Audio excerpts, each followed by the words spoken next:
রবিউল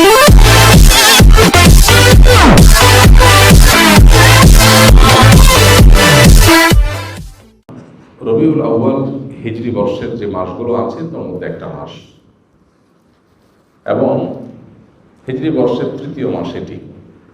রবিউল আউয়ালের এই মাসটি নবী করিম সাল্লাল্লাহু আলাইহি সাল্লামের ওফাতের মাস, এবং অনেক ইতিহাসবিদদের মতে বেলাদতের জন্ম লাভেরও মাস। যদি নবী আলাইহিস সালামের জন্মের তারিখ, অ্যাকচুয়াল টাইম, মাস, এটা নিয়ে অনেক মত পার্থক্য আছে। এখন কেউ বলতে পারেন মত পার্থক্য কেন আছে? কেন আছে তার কারণ হলো, সে যুগে মানুষ জন্মের তারিখ সংরক্ষণের ব্যাপারে এখন আমরা যতটা সিরিয়াস, বা আমরা যত জন্ম হলে সাথে সাথে তারিখ নোট করে ফেলি, তখনকার মানুষের মধ্যে এটার এত গুরুত্ব ছিল না। ওই সময় তো অনেক পরের কথা, 1450 বছর। এখন থেকে 50 বছর, 100 বছর আগেও যদি আমরা চলে যাই, 100 বছর যাওয়া লাগবে না, 20-30 বছর আগেও যদি চলে যাই, অনেকের দেখবেন যে আমাদের জন্মের তারিখে ঠিক নেই, মা বাবা খেয়াল করেন নাই। বাট এখন মানুষ অনেক এলাকা গ্রামে একদম তারিখটা লিখে রাখে, কারণ জন্ম নিবন্ধন তো করতে হয়। তো আগে যত পিছনে যাবেন এটার তত গুরুত্ব ছিল না। নবী করিম সাল্লাল্লাহু আলাইহি ওয়াসাল্লামের ব্যাপারটা হলো, তিনি যখন জন্মগ্রহণ করেছেন তখন আল্লাহর কিতাবে, আল্লাহর ইলমে তিনি নবী ছিলেন। মক্কার মানুষজন কি জানতো? জানতো না। কুরাইশ বংশের অন্য 10টা বাচ্চার মতো একটা বাচ্চা জন্ম নিয়েছে বলে তারা মনে করেছে। এই যে একজন নবীর আগমন, এটা তো মানুষ টের পায়নি, কিন্তু যখন তার মৃত্যু হয়, দুনিয়া থেকে চলে যান, তখন তো দুনিয়া জানে তিনি নয়। এই জন্য মৃত্যু দিবসটা যেভাবে সংরক্ষিত, জন্ম দিবসটা সেভাবে সংরক্ষিত না।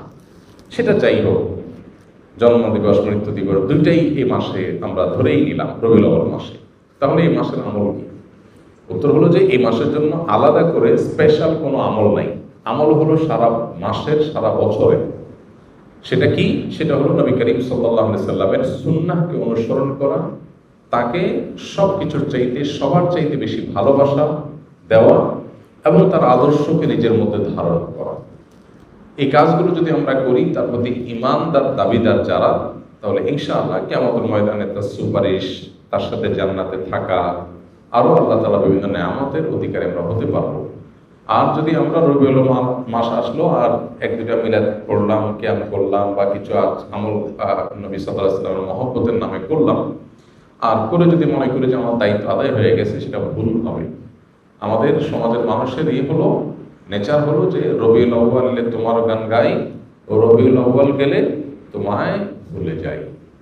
তো নবী সাল্লাল্লাহু আলাইহি ওয়াসাল্লামের ইত্তেবা কোনো মাসের সাথে সম্পৃক্ত না, সারা বছরের, সারা জীবনের জন্য। বিধায় রবিউল আউয়াল মাসের জন্য কোরআন অথবা হাদিসে আলাদা কোনো আমল, বিশেষ কোনো আমলের কথা বলা নেই। সম্মানিত 4টি মাস আছে, সেই 4টি মাসের কথা ভিন্ন, যেমন জিলকদ, জিলহজ, মুহররম আর রজব মাস। আর রমজান মাসের বিশেষ ফজিলত আছেই। এর বাইরে বাকি মাসগুলো সবই সমান, এগুলোর বিশেষ স্পেশাল কোনো আমল নাই, যেমন রবিউল আউয়ালে আলাদা করে কিছু নাই। নবী করিম সাল্লাল্লাহু আলাইহি সাল্লামের জন্মের দিন হলো সোমবার। কি বার? সোমবার। এই দিনটাতে মুসলমানদের জন্য নফল রোজা রাখা উত্তম। যদি সুযোগ থাকে আমরা নফল রোজা রাখতে পারি, সেটা সুন্নাহ আদায় হবে। নবী আলাইহিস সালাম সোমবারে রোজা রাখতেন, এবং তাকে জিজ্ঞাসা করা হয়েছে, সুইলা আন সিয়াম ইয়াউমিল ইথনাইন, নবী আলাইহিস সালামকে সোমবার রোজা রাখা সম্পর্কে জিজ্ঞাসা করা হয়েছিল, কেন রাখেন? তখন তিনি বলেছেন, যাকা ইয়াউমুন উলিদতু ফিহি, কারণ এটা এমন দিন যেদিনে আমার জন্ম হয়েছিল। তো নবী আলাইহিস সালামের জন্মকে ঘিরে যদি কিছু করার থাকে, সেটা হলো সোমবারে রোজা রাখা। এর বাইরে জন্মের বার্ষিকী পালন, এই কালচারটা তখন ছিলই না নবী আলাইহিস সালাম বা সাহাবীদের মধ্যে। এখন যেরকম আমরা জন্ম দিবস বছরে একবার পালন করি, নবী করিম সাল্লাল্লাহু আলাইহি সাল্লামের জন্মের দিন যদি পালন করতে আপনার মনে চায়, সেটা বছরে একদিন না, সেটা প্রত্যেক সপ্তাহে একদিন। কিবারে? সোমবারে। এটা বিশুদ্ধ হাদিস দ্বারা প্রমাণিত। এর বাইরে যদি আপনি বলেন না আমি বার্ষিকী পালন করব, তাহলে এই জন্মের বার্ষিকী পালন করার এই কৃষ্টি, এই কালচার এসেছে প্রকৃতি পূজারীদের মধ্য থেকে। একসময় খ্রিস্টান ধর্মের মানুষেরাও এটার তীব্র সমালোচনা এবং বিরোধিতা করত, নিষিদ্ধ ছিল। পরবর্তী তাদের নবী ঈসা আলাইহিস সালামের জন্ম দিবস পালন করা শুরু করেছে। তারা যখন শুরু করেছে, এখন এক শ্রেণী মুসলমানরা মনে করা শুরু করলো যে তারা যখন তাদের নবীরটা পালন করে, তাহলে আমরা কেন আমাদের নবীরটা পালন করব?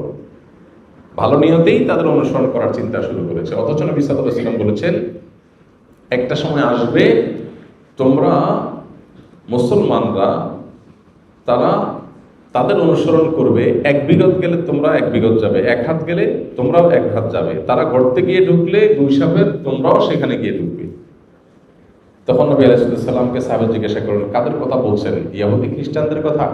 তখন নবী আলাইহিস সালাম বলেছেন, তারা ছাড়া আর কাদের কথা বলবো? তাদের কথাই বলছি।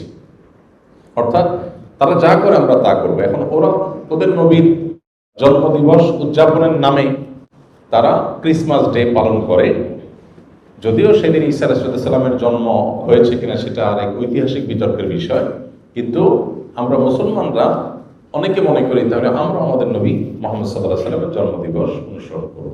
আমাদের নবী মুহাম্মদ সাল্লাল্লাহু আলাইহি সাল্লামের জন্মের পর উনি দুনিয়াতে বেঁচে ছিলেন কত বছর? 63 বছর। ওনার মৃত্যুর পর সাহাবীরা প্রায় 100 বর্ষের মতো, সর্বশেষ সাহাবী দুনিয়া থেকে যাওয়ার ইতিহাসটা প্রায় কয়েক যুগ, 100 বর্ষের মতো। এবং খোলাফায়ে রাশেদা তারপরে দুনিয়াতে বেঁচে ছিলেন কত বছর? 30 বছর। তাহলে শুধু খোলাফায়ে রাশেদের কথাই যদি বলি, নবী আলাইহিস সালামের 63 আর 4 খলিফার 30, তাহলে কত হয়? 93 বছর। ইসলামের স্বর্ণযুগে খোদ নবী সাল্লাল্লাহু আলাইহি সাল্লাম এবং 4 খলিফার এই 93 বছরের একটা বছর এমন পাওয়া যায় না যে বছরে একবার নবীজির জন্মদিবস তিনি নিজে অথবা তার কোনো খলিফা, কোনো সাহাবী পালন করেছেন। তো তাদের চাইতে কি আমরা তাকে বেশি ভালোবাসি? আল্লাহ কোরআনে যাদের প্রশংসা করেছেন তার নবীর অনুসারী হিসাবে, তো তিনি নিজে যেটা করেন নাই, তার খলিফারা যেটা করেন নাই, তার সাহাবীরা যেটা করেন নাই, এখন খ্রিস্টানদেরটা দেখে দেখে আমরা করব, এটা ইসলাম না, এটা ইসলামের নামে বিভ্রান্তি। আল্লাহ আমাদেরকে বোঝার তৌফিক দান করুন। আমরা যদি নবী আলাইহিস সালামের প্রতি মহব্বত এর দাবিদার হই, তাহলে ইন্নাল মুহিব্বা লিমান ইউহিব্বু ইউতিউ, যে কাউকে ভালোবাসার দাবি করে সে তার কথা শুনে। তো নবী সাল্লাল্লাহু আলাইহি ওয়াসাল্লামের কথা যদি শুনি আমরা, তাহলে ইহুদি খ্রিস্টানদের সাথে মিল রাখতে হবে নাকি বেমিল? কারণ তিনি তো বলেছেন খালিফুল ইয়াহুদ, ওদের ব্যতিক্রম করবে। প্রতি রাকাত নামাজে আপনি বলতেছেন গায়রিল মাগদুবি আলাইহিম ওয়ালাদ-দাল্লিন, আল্লাহ ইহুদিদের মতো আপনার গজবপ্রাপ্ত আর খ্রিস্টানদের মতো গোমরাহ যেন আমি না হই, এই 2 পথে যেন আমি না চলি। আর আপনি এদিকে নবীর মহব্বতের নামে সেই পথে যদি চলেন, তাহলে সেটা কি হলো? আমাদের যে সমস্ত ভাইরা মিলাদুন নবী উপলক্ষে বিভিন্ন উদযাপন করেন, ওনার নবী সাল্লাল্লাহু আলাইহি ওয়াসাল্লামের মহব্বতেই করেন, এতে কোনো সন্দেহ নেই। নবী করিম সাল্লাল্লাহু আলাইহি ওয়াসাল্লামের ভালোবাসাতেই করেন। ভালোবাসাটা নবী আলাইহিস সালামের প্রতি ভালোবাসাটা, আবেগ থাকাটা প্রশংসনীয়, কিন্তু আমাদের ভালোবাসার প্রকাশ হতে হবে সুন্নাহ সম্মতভাবে। কিভাবে? সুন্নাহ সম্মতভাবে। এখন অনেকে বলে যে ভাই ভালোবাসার কোনো প্রমাণ লাগে না, ভালোবাসার কোনো প্রমাণ লাগে না। তো ভালোবাসার কোনো প্রমাণ লাগে না, যা খুশি করা যাবে ভালোবেসে, এটা কথা হলো? তো কোরআনে আল্লাহ তাআলা বলেছেন, কুল ইন কুনতুম তুহিব্বুনাল্লাহ ফাত্তাবিউনি, হে রাসূল বলে দেন তোমরা যদি আল্লাহকে ভালোবাসো এটা দাবি করো, তাহলে আমার অনুসরণ করো, প্রমাণ করো। নবীর অনুসরণ করলে প্রমাণ হবে তুমি কাকে ভালোবাসছো? আল্লাহকে ভালোবাসছো। তাহলে ভালোবাসার প্রমাণ লাগে কি লাগে না? মুখে ভালোবাসার কথা বলে আপনাকে ভালোবাসি আমি, এর প্রমাণ কি? আমি আপনার সাথে 6 মাস কথা বলতেছি, হইল? ভালোবাসলে তো আমি আপনার সাথে কথা বলবো, আপনার কথা শুনবো, তাই না? তো নবী করিম সাল্লাল্লাহু আলাইহি ওয়াসাল্লাম আমাদেরকে কি বলেছেন, কি দিয়ে গেছেন? তিনি বলেছেন তারাকতু ফিকুম আমরাইন, তোমাদের মধ্যে 2টা জিনিস রেখে গেলাম, কিতাবুল্লাহ ও সুন্নাত রাসূলি, আল্লাহর কিতাব আর তার রাসূলের সুন্নাহ। এখন যদি আপনার এই কাজ যেটা নবী সাল্লাল্লাহু আলাইহি ওয়াসাল্লামের মহব্বতে করতেছেন, এটা যদি কিতাবুল্লাহ থাকে করেন, অথবা রাসূলের জীবনে থাকে তাও করেন, এই দুটোর কোনোটা নাই করবেন না। এটি হলো দ্বীন, এটা হলো ইসলাম। ইসলামের মধ্যে মন গড়া কিছু মধ্যখান থেকে প্রবেশ করলে তার নাম কি? বিদআত। আর সমস্ত বিদআতের ঠিকানা কোথায়? জাহান্নাম। নবী করিম সাল্লাল্লাহু আলাইহি ওয়াসাল্লাম পরিষ্কারভাবে বলেছেন, ইয়াকুম ওয়া মুহদাসাতিল উমুর ফাইন্না কুল্লা মুহদাসাতিন বিদআহ ওয়া কুল্লা বিদআতিন দালালাহ ওয়া কুল্লা দালালাতিন ফিন্নার। সমস্ত বিদআতই গোমরাহি, আর সমস্ত গোমরাহি ঠিকানা জাহান্নাম। অনেকগুলো হাদিসে নবী সাল্লাল্লাহু আলাইহি ওয়াসাল্লাম আমাদেরকে সতর্ক করেছেন। এই জন্য আমাদের যে ভাইরা এই বিষয়গুলো উদযাপন করেন, ওনারা নবী সাল্লাল্লাহু আলাইহি ওয়াসাল্লামের মহব্বতই করেন এবং সন্দেহাতীতভাবে এটা প্রশংসার বিষয় যে নবী সাল্লাল্লাহু আলাইহি ওয়াসাল্লামের মহব্বত আছে, কিন্তু মহব্বত অনুযায়ী কাজ করতে হবে সুন্নাহর উপর আমল করার মধ্য দিয়ে। আল্লাহ আমাকে আমাদের সব ভাই বোনদেরকে বোঝার তৌফিক দান করুন। এই বিষয়গুলো নিয়ে আমাদের মধ্যে যেন ইগোর কোনো বিষয় না হয়, যে এটা আমি একটা পক্ষ সে একটা পক্ষ, পাল্টাপাল্টি, এটা যেন না হয়। আমি যেটাকে সুন্দর সঠিক মনে করি সেটা আমি বলবো বিনয়ের সাথে। আর অন্য কোনো ভাই যদি ভিন্ন কিছু করেন তো তার প্রতি আমার মুসলিম ভাই হিসাবে আমার ভালোবাসা ঠিকই থাকবে, সিম্পাথি থাকবে যে আমার ভাই ভুল বুঝছেন। ডক্টর খন্দকার আব্দুল্লাহ জাকির রহমতুল্লাহ আলাইহি বলতেন, কোনো মানুষ যদি বেদাতে লিপ্ত হয় তো আমি তার উপরে জেদ করব না, খুব ক্ষুব্ধ হব না, বরং আমার ভিতরে মায়া থাকবে যে আমার ভাই ভুল করছে। কিছুটা ক্ষুব্ধ, কিছুটা মনে কষ্ট হওয়া তো স্বাভাবিক, কিন্তু তাকে শত্রু বানাবো না। আমি মনে করবো আমার ভাই ভুল করছে, আমার কষ্ট লাগবে। সো এই মানসিকতা যদি থাকে তাহলে সমাজে ইনশাআল্লাহ আমরা সুন্দর থেকে সুন্দরতর সমাজ গড়ে তুলতে পারবো এবং পারস্পরিক সৌহার্দ্য তৈরি হবে। ইসলামের নামে কাদা ছড়াছড়ি অনলাইনে অফলাইনে খুবই দুর্ভাগ্যজনক বাস্তবতা।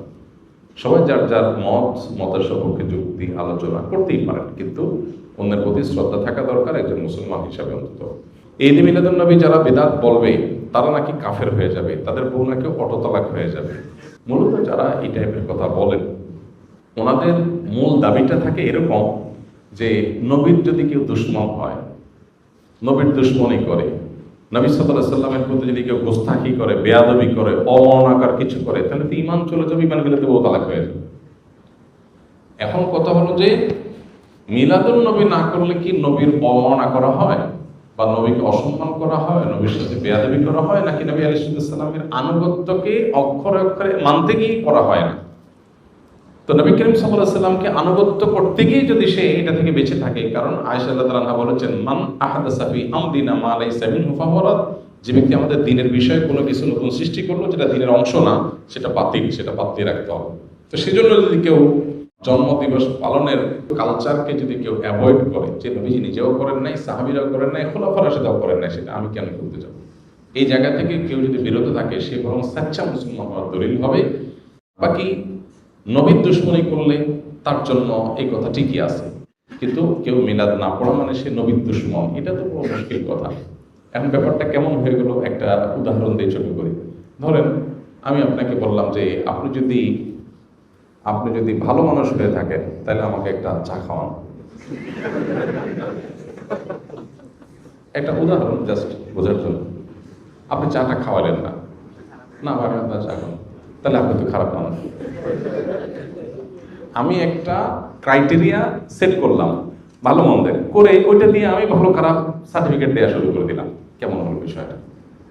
এখন আমি মিলাদুন নবী উদযাপন করি, বলি, করি, এটাকে ভালো মনে করি। এখন এইটা একটা আমার কাছে ক্রাইটেরিয়া, আমি এটা দিয়ে বললাম মিলাদুন নবী করেন, আপনি করেন না, নবীর দুশমন। ব্যাপারটা এরকম হয়ে গেল না? যেমন এই যে আপনার আমাদের দেশের স্বাধীনতার জন্য, আমাদের মাতৃভাষায় কথা বলার অধিকার এনে দেওয়ার জন্য যে মানুষগুলোর জীবন দিতে হয়েছে, আমরা তাদের প্রতি কৃতজ্ঞ না অকৃতজ্ঞ? কৃতজ্ঞ। মাল্লাম ইয়াশকুরিন নাস লাম ইয়াশকুরিল্লাহ। বান্দা শুকর আদায় না করলে আল্লাহ শুকরও আদায় হয় না। তো যাদের মাধ্যমে আমরা দেশ পেয়েছি, মায়ের ভাষায় কথা বলার অধিকার পেয়েছি, তাদের প্রতি জুলুম হয়েছে, আমরা অবশ্যই তাদের প্রতি কৃতজ্ঞ। কৃতজ্ঞতা আদায় করে আমরা তাদের জন্য মনের ভেতর থেকে দোয়া করি, আল্লাহ আপনি তাদেরকে মাগফিরাত দিয়ে জান্নাতের আলা মাকাম দান করেন। এখন আপনি বলতেছেন ভাই আমি আমাদের স্বাধীনতা যুদ্ধে শাহাদাত বরণকারী মানুষদের জন্য, ভাষা আন্দোলনের শাহাদাত বরণকারী মানুষদের জন্য একটা আলোচনা অনুষ্ঠান করব। এখানে 5 লাখ টাকা খরচ হবে, আপনি 10,000 টাকা দিবেন চাঁদা। খরচ করতে আসবে, খরচের জন্য দিবেন। আপনি দিলেন না, আমি বললাম আপনি স্বাধীনতা বিরোধী, আপনি দেশ বিরোধী। চাঁদা দেন নাই কিসের জন্য? স্বাধীনতা যুদ্ধে শাহাদাতকারীদের প্রোগ্রামের জন্য। ভাই আপনি একটা ক্রাইটেরিয়া সেট করে যদি আমাকে বলেন যে ভাই আপনার ভিতরে দেশপ্রেম নাই কেন? কারণ আপনি বেদিতে ফুল দিতে যান নাই। ভাই আপনি তো বেদিতে ফুল দিতে গেছেন, আমি তো দোয়া করছি। ফুল দিয়েছেন যে এটা কি শহীদের কবরে গেছে? কিন্তু আমার দোয়াটা তো তার কাছে যাবে, তো কাজের কাজটা তো আমি করলাম। এখন আপনি আমার বলছেন ভাই দেশপ্রেম নাই, কেমন হবে জিনিসটা? ঠিক একইভাবে মিলাদুন নবী কেউ পালন করছেন নবী করিম সাল্লাল্লাহু আলাইহি ওয়াসাল্লামের মহব্বতে, আপনি করছেন, এখন বলতেছেন ভাই এইটা না করলে নবীর দুশমন। কেমন হয়ে গেল জিনিসটা? আপনি একটা ক্রাইটেরিয়া সেট করে ওইটা দিয়ে নবীর দুশমন সবাইকে মাফ করছেন, এটা সঠিক না। আল্লাহ আমাদের ভাইদেরকে বোঝার তৌফিক দান।